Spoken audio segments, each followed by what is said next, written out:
Ces dégâts ne sont pas les seuls que les pluies diluviennes pourraient occasionner. Elles pourraient être aussi à l'origine de la prolifération de plusieurs maladies, comme la dengue et le paludisme. Pendant la saison des pluies, il y a dans nos maisons, dans les lieux publics, des contenants qui vont accumuler de l'eau de petites quantités. Je donne l'exemple des pneus, je donne l'exemple des boîtes de conserve, l'exemple des petits pots de fleurs. Et c'est dans cette eau de petites quantités que le moustique vient souvent pour pondre ses œufs. Et quand il vient, il peut pondre facilement 200 œufs. Alors, c'est en perspective 200 moustiques qui vont sortir et qui vont venir piquer la population. Pour mettre les populations à l'abri de ces deux pandémies, le ministère de la Santé et de l'Hygiène publique est en campagne. Sa stratégie, débarrasser habitat et environnement des gîtes larvaires ou encore nids de moustiques. Et puis, éliminer les moustiques adultes, vecteurs de la dengue et du paludisme. Il y a les agents d'hygiène avec les agents de l'Institut d'hygiène qui vont travailler avec les agents d'hygiène et les agents de l'Institut d'hygiène. Ils passent de cours en cours pour faire reconnaître aux habitants les gîtes larvaires et pour les aider à les éliminer.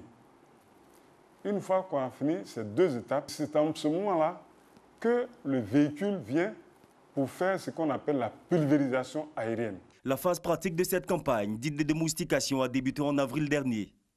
Après les communes du Plateau et d'Atekoubé, l'étape d'Adjamé se déroule aussi bien que prévu.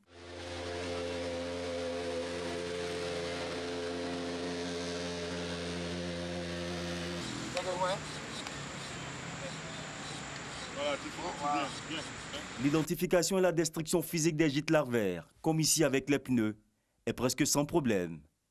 La pulvérisation de la fumée, par contre, entraîne quelques désagréments sur lesquels les autorités rassurent.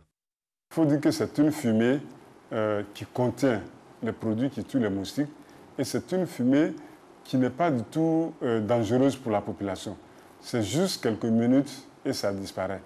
Mais ça reste dans l'atmosphère et c'est plutôt pour les moustiques que c'est dangereux. Au cours de la période de fumigation, il faut ouvrir les fenêtres. Parce qu'il faut que la fumée rentre dans les maisons. Parce que les moustiques, dans la journée, peuvent être aussi dans la maison. Les moustiques sont dans nos maisons, donc si on ouvre les fenêtres, si on ouvre les portes, la fumée va rentrer dans les chambres, dans les salons, et ça pourra tuer plus facilement les moustiques. L'opération menée par l'Institut national d'hygiène publique, prévue pour s'achever en juillet prochain, va se dérouler dans tout le district d'Abidjan. Rappelons que la dengue et le paludisme sont causés par des piqûres de moustiques, des gens Aedes et Anopheles.